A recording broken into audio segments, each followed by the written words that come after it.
haven't watched a halftime show in, gosh. Since Janet Jackson. Probably. I remember that. I do remember that.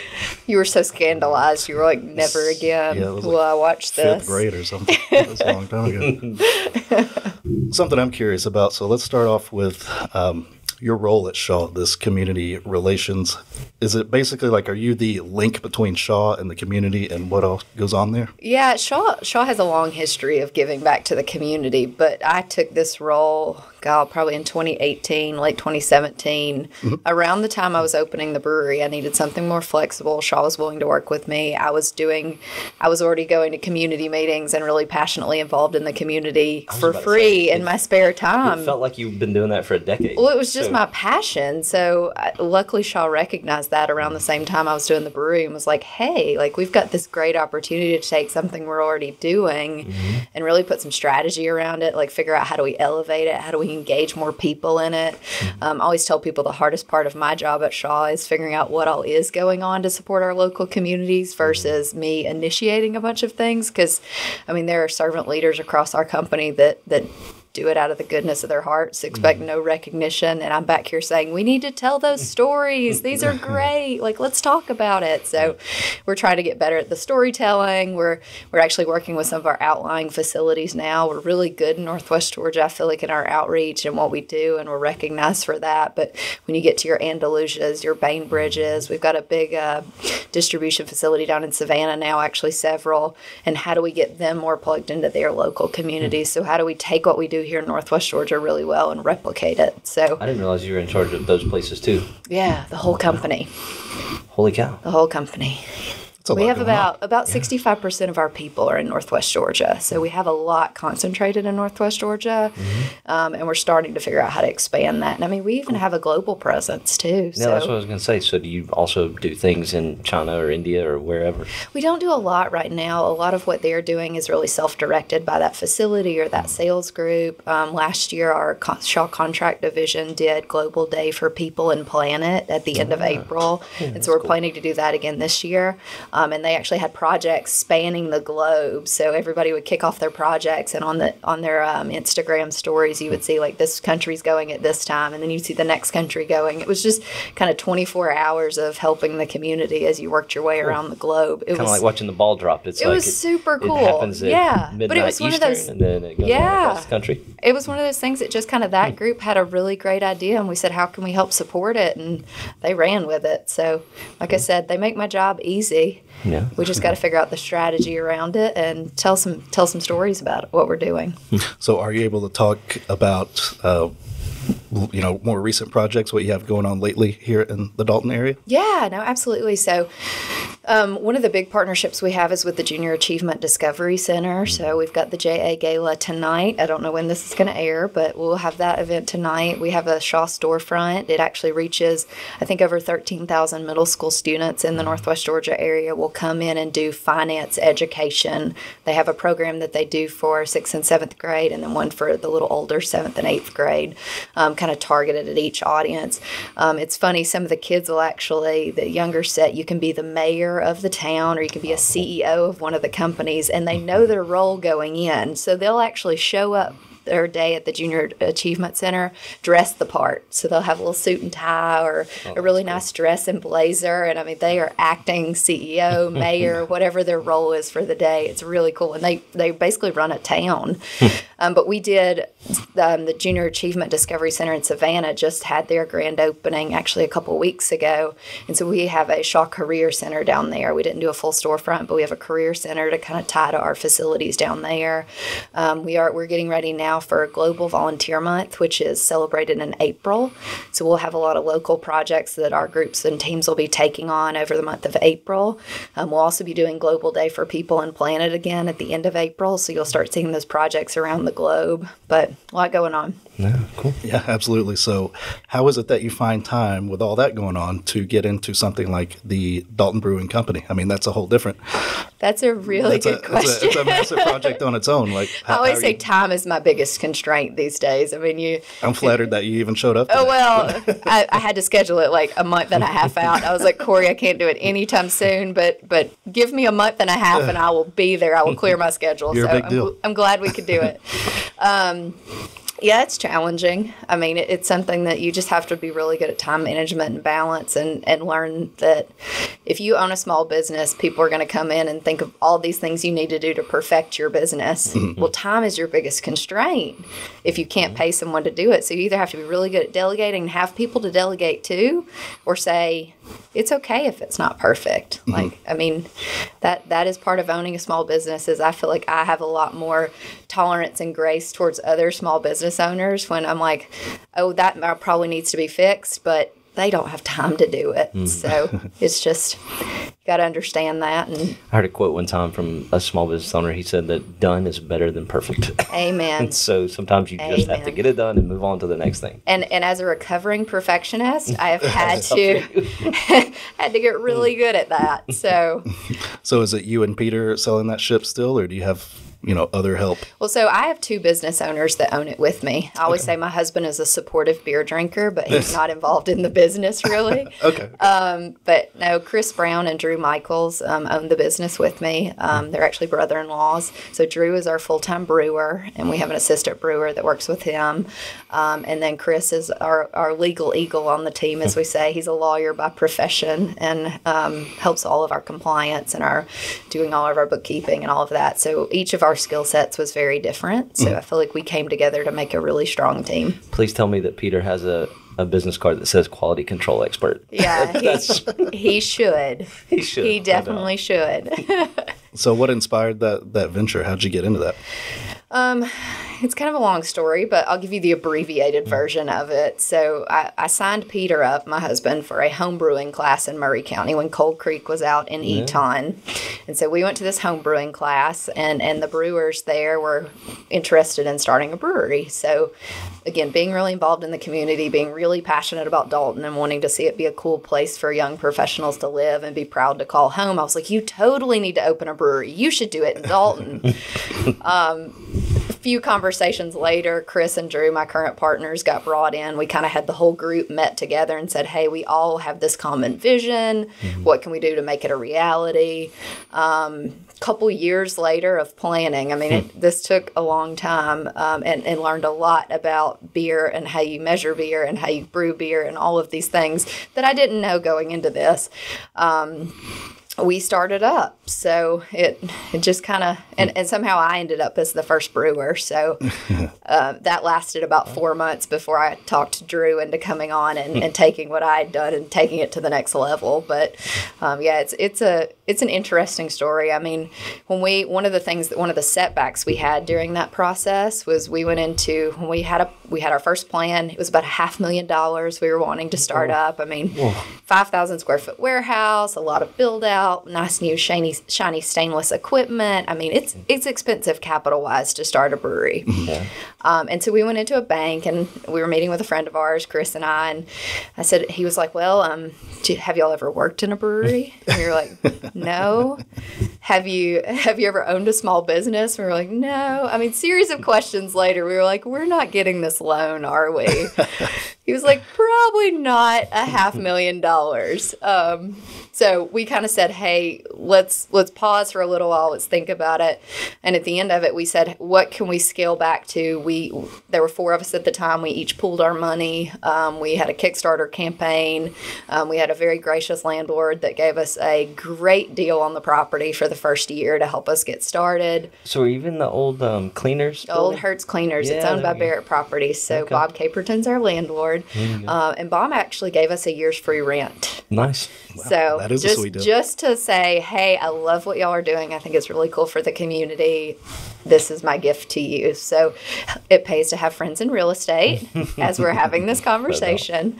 And so we bootstrapped it. And so we're celebrating our 4th anniversary this weekend. We're having a block party all day. It's going to be a blast. But we've survived 4 years as a small business, and we've grown incrementally. When we started, we actually started with plastic fermenters, which, if you know anything about the beer brewing process, probably not the best for quality control. It's basically an upgraded home brewing system that we had. And we've now got all stainless, so we got rid of our last plastic fermenters this year. So we're kind of growing sustainably. But we're running out of space. So our next step is, where do we go from here?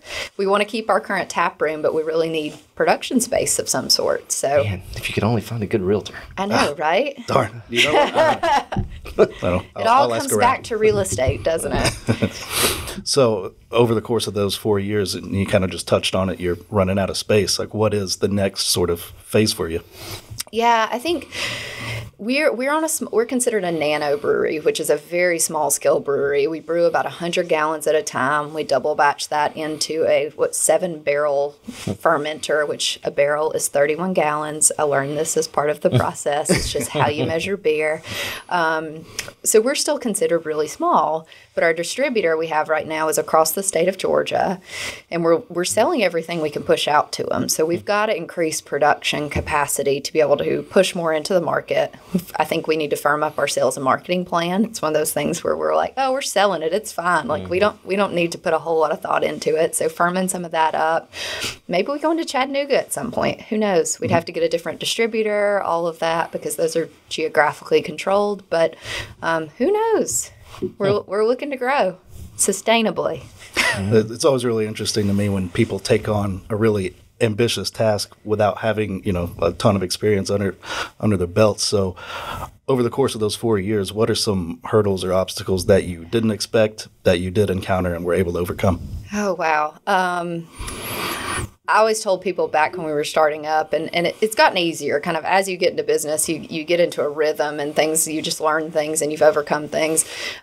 This is one of the hardest things I've ever done. I felt like we were the most stubborn people on the planet because from that loan hurdle that we went into the bank and got pretty much told, no, you can't have $500,000. To regulatory, alcohol is a very heavily regulated industry, so there are a lot of hoops we have to jump through. In Georgia, you have to use a distributor, and of course they take their percentage cut even though you're forced to use them. There's some things that in this industry specifically that are just really challenging. And so, like I said, I feel like we were the most stubborn people. Like every time we hit a challenge, we're like, okay, let's just problem solve. How do we figure it out and get around it or get past it? And that's any small business, I think. But that's part of the exciting part. Like, I love the learning, and it's different, and it's a new challenge, and I think that's part of the fun part of being an entrepreneur. So how do you feel the response has been, do you feel like Dalton was A+, the place to do this? Has the response been good, or? Yeah, I think Dalton is where our hearts were at. Yeah. And I think every small town needs a brewery or multiple. It's fine as long as you can support it. I think it's become a community gathering spot. It's very family friendly. When we were starting up, people were sending meals. They were sending balloons. They were all these things to say, hey, welcome to our community. Like, we love what you're doing. The community support we've gotten has been unparalleled, including through the pandemic, because that was challenging for us when the uncertainty of early 2020, no one knew what was going to happen. We actually closed the tap room down for about 5 months. We put a table at the door, and thankfully Dalton has an open container ordinance, so you can walk around with a beverage. So we had people doing their walking social distancing, so they would get a beer and walk around downtown as an excuse to get out of the house. But we made it through 5 months with the tap room closed, to go only. We spun up a merch website really quickly. Again, one of those challenges that we faced that we had to figure out how to overcome, and thankfully we came through it. Were you able to deliver during that time? We cannot deliver legally based on Georgia law. So that's part of those 3-tier distribution laws that are very strict in Georgia. It's different in Tennessee, but because we're based here, it's very different. So back to the Dalton question, had we opened across the state line in Tennessee, the laws would have been a lot more favorable. You're allowed to self-distribute within your county. There are certain things that you're allowed to do that we aren't, delivery being one of those. So there are things that we sacrificed to open in Dalton because our heart was here. Did you say a merch page? Yes. Like in response to COVID? Yeah. Okay. So what was on there? We had T-shirts, hats, glasses, stickers, all the stuff, all the merch we had in the tap room already. We just never had a driving need to set up a website because people would come in and buy it. Well, if you don't have people coming in, you need to figure out a way that they could support us from afar. So, and people were great. I mean, it was, there were people that religiously came week after week after week just to, I don't think they needed that much beer or wanted that much beer, but they wanted to support us. Yeah. And so we were just incredibly grateful for that. I think that's been pretty much a theme throughout everybody that's come on here. Anybody who's been in entrepreneurship in this town have said essentially what you're saying, how supportive everybody is. So I think that's really awesome. And I love that our community is founded on entrepreneurship. I mean, our entire textile multi-billion-dollar industry that is here today that I also work for was founded by a 15-year-old girl. Like, if that's not an inspirational entrepreneurship story, nothing is. And I think that's inspired a lot of people in our community. I'm going to say here that we should name the next school in this town, wherever we build it, it should be called Whitener Elementary. I thought you were going to name it after me. That's what I was expecting. I was like, yes, let's so do Captain Everett it. Whitener was the 15-year-old you're talking about. So like, we should name it Whitener Elementary or middle school or whatever. Agree. And I think we're getting a little better at telling her story and how she founded this industry. But when I tell anyone, like, our entire industry is founded by a 15-year-old girl, their jaw drops. In the 1900s. Yeah, like, in the early 1900s. Yeah. I mean, today it's like, yeah, okay, but like early 1900s. I mean, an entire cottage industry during the Depression. I mean, it's just incredible. It is a great incredible. So you're staying busy with Shaw, you're staying busy with the brewery, and you've also gotten into real estate investing, right? In the past maybe year or so, or at least dipping your toes into it. I'm dipping my toes in. Let's put it that way. It's an interest. So actually, my dream when I was in high school, I did a lot of drafting and architecture courses. So I always thought I wanted to go the architecture route. I ended up in engineering because everyone told me that was a far more practical career. But I still love the architecture and the building aspect of it. I think it runs alongside of my passion around community development and seeing our community really excel and thrive. I know when I first met with y'all, I kind of had a vision of exactly what I wanted to do. And just the more I started researching, I got really good at running numbers. We still don't have a property. We're still looking. But I think my passion is kind of trending more towards commercial and supporting small businesses or small multifamily developments or things like that.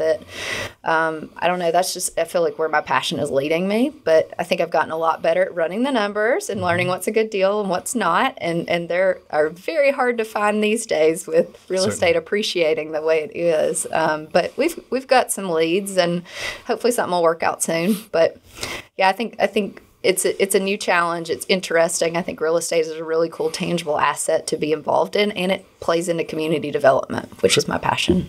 So you're actively looking at the moment, or is it kind of on the back burner? We've got a few things that we're waiting to see if they'll fall. Me being an engineer, I'm like, okay, I have this much money to invest. I can't have 20 projects that I'm like about to say yes on. So we've got a few that we hope will land, but we'll see. If your real estate investing dreams go as planned, fast forward 10 years, what does your portfolio look like? Oh, that's a great question. That's a really good question. I don't know, honestly. I mean, it's one of those things I probably need to have a very clear vision. But I mean, my passion is in Dalton. It's in the Dalton community. I understand you could make more money in Chattanooga, but there's a lot of people in that market. And my heart's here, kind of like the brewery. I like commercial investment. I like supporting small businesses. I like kind of the short-term, medium-term rental market. Small multifamily. I don't know. I just land some good deals that are interesting to me. I think my criteria is it's interesting. Something interesting. Something interesting that intrigues me. Michael, what do you think about commercial? You don't dabble too much into that, but for me, I feel most comfortable with a single-family house. The buyer pool, if I decide to exit, is the largest buyer pool. So I always feel like no matter what's going on in the economy, I can unload a single-family house if I need to. So it's a really good point. That's why I like single-family. Commercial, it's one of those risk-reward things. You can certainly make a lot of money quickly with one commercial deal. The downside, though, that most people shy away from commercial for the downside reason, and that is if it goes vacant, it might be vacant for years. Yeah. You know, the place where Planet Fitness is now, that was empty for at least a decade. Yeah. It was empty when I got my real estate license, and if we're 10 years later, and it just got filled like a couple of years Yeah. ago. So you know, the idea of having a 20,000 square foot building vacant for years certainly scares me enough to keep me in the 4 unit or less territory. I'm good with a quadplex, triplex. Those things can be sold fairly easily. Anything more than 4 units requires a commercial loan, so that's kind of my breaking point. If it's Yeah. more than 4 units, I'm probably going to let somebody else buy it. Yeah, I think the hard part for us has been just the amount of competition on those, especially in this current market. I mean, there's not many quadplexes in the community to have, so we kind of started down that path, and honestly, there's less competition in commercial because the buyer pool is smaller, so it's a risk and reward, kind of a benefit and a minus for it, but we'll see. We'll see where we go. Commercial could be a lot of different things. It could be a 30,000 square foot warehouse, or it could be a 1,200 square foot building that Dalton Brewing Company sits in. You know, Yeah. so Yeah. it could be something like that. Is Yeah. that when you say interested in commercial? Is that what you're talking about? Yeah, Storefront, on- small business. Storefront on the smaller end, maybe small warehouses, things you could turn into a short-term rental. I mean, you start getting into the commercial space, you're getting into the building requirements for having to have sprinklers and firewalls and all of these things. So there's a lot of added cost to converting something. I think my heart's in kind of the adaptive reuse, like figuring out how to reuse a space into something completely different that is currently sitting vacant. Cool. Does owning the space that the brewery is in, maybe not where you're at now, and understand that you rent it, but is that where you'd like things to go? Does that fit with the strategy of the brewery, or is it better off for you to be renting? Potentially. Bob helped us out so much when we got started. It's not something we would ever want to do. I don't think it hurts cleaners because he's passionate and he's invested, and we want to stay in that space. But I think potentially our production facility, we might consider owning that. And since, especially with a production facility in brewing, you have to put trench drains, 3-phase power, a lot of glycol plumbing. Like there's a lot of investment you have to make into the space, and it's hard to do that in a space you don't own. Yeah, no doubt. No. So between the brewery, real estate, or even Shaw events that might be coming up, do you have anything that the audience might want to hear about that is noteworthy, worth mentioning? Oh, there's lots of stuff coming I know you up. mentioned the block party and everything. Yeah, we got our block party this weekend. I don't know when the podcast is going to release, but it's 2 to 10 on Saturday. It'll be fun. We're closing down King Street like we normally do. We've got 3 different bands playing, so it'll be a fun day. I'm excited. A lot of events are coming back, so we kind of saw a pause during the pandemic, and even like a little bit when you saw a resurgence. A lot of events got canceled or postponed, so a lot of community type events, and a lot of our nonprofits in this area hold events as fundraisers. That's a lot of the events that go on, so we're starting to see those come back. It's like the JA events tonight. We've got Heartball next week. I mean, there's a lot of things that it's exciting to see those come back. I've also heard the summer concert series is coming back again this year, so I think June and July, every Friday night downtown, they're going to have a free concert, and they're actively working on getting those acts now, so I'm excited to see that one come to fruition. So That has to be good for Dalton Brewing Company, right? I mean, it's good for us. It's good for everybody in downtown because people come down there, they go out to eat, they grab a beverage, they walk down to the park. I mean, the concession stand at the park is almost finished, which I think is a really cool addition to have bathrooms and concessions actually at Burr Park. It's neat to see when you drive downtown on a random Wednesday night and downtown is absolutely packed. Like people are eating out, they're getting a beverage, they're just walking around. I mean, I feel like we've hit that point in our downtown where people will go down there just looking for something to do. Where it used to be you had to be very intentional. I'm going to Oakwood or I'm going to Hamilton's. Now it's like, let's just see what's going on and see what we're in the mood for. So we've got a Jefferson's coming downtown. I mean, there's a lot of cool things happening. So Whoa. Jefferson's. Where's Jefferson's. This going? Yeah, it's actually going in the Kelly Smith's old building on the corner in front of the depot. Cool. So they are building it out now, but we're going to get a Jefferson's, which is, if you're not familiar with Jefferson's, I it's live kind under of a rock. it's kind of a small kind of sports bar-y type chain. They do wings and burgers and different things. They actually have one in Ringgold, so Peter and I went up and tried the one in Ringgold. The food's solid. The atmosphere is really cool. I think it'll bring maybe a different set of people to downtown that wouldn't normally come. I mean, it's kind of a Buffalo Wild Wings type atmosphere. So it's really cool. So I think it'll be a neat addition for downtown and help all of downtown versus being competition for the restaurants that are down there. There was one thing that you think downtown Dalton needs to really get to the next level. What's that one thing? Oh, that's a tough one. I think we need more experiences. I mean, I feel like kind of a pre-pandemic, you were seeing more of an experience economy. Like I would rather spend money on doing something with my friends versus buying a thing. So I think you're seeing more of that come back after the pandemic. So look at Sweet and Savory Kitchen up in Chattanooga. Like it's a teaching kitchen up there where you can go in and have an experience and have a cooking class. We do some of that at the Guild, but it'd be cool to have something downtown. I mean, just all sorts of things. I'd love to see some sort of food incubator, food hall. I know there's some conversations going on around that. Again, Georgia has some pretty strict regulations around that. Oh, goodness. I never thought of it that way, though, but that's a good way to put it. More experiences. Yeah, like things you could go and do. And I know I don't have kids, but a lot of my friends that do have kids are like, there's nothing to do for kids around here. So, like, are there businesses that could be targeted at children? Again, you have to make money as a small business, so it has to be a profitable idea. Right. But is there a niche there that could provide experiences for families? Oh, I don't know. Yeah, I've heard that same complaint for years now. Then we got a jump park, but I don't know if that'll suffice for everyone. It's a great, but that's a nice thing. It's an experience-based thing that you can take kids to, wear them out. They probably sleep really well when they get home. Can confirm they do. Yeah, there you go. So, I mean, things like that, I think, is really where we have a lot of opportunity. And there's a lot of great spaces downtown. I'd love to see more apartments and living spaces downtown because you want to see it being utilized at all hours. And so when the business is closed down and everybody leaves, you hate to drive through and see empty streets. Like you want to see it constantly full. Yeah. So make it cool. Yeah. And there's already traction there. I mean, the Belk building opened. We've got some Shaw trainees living in that for a couple of years. I didn't know it's already open.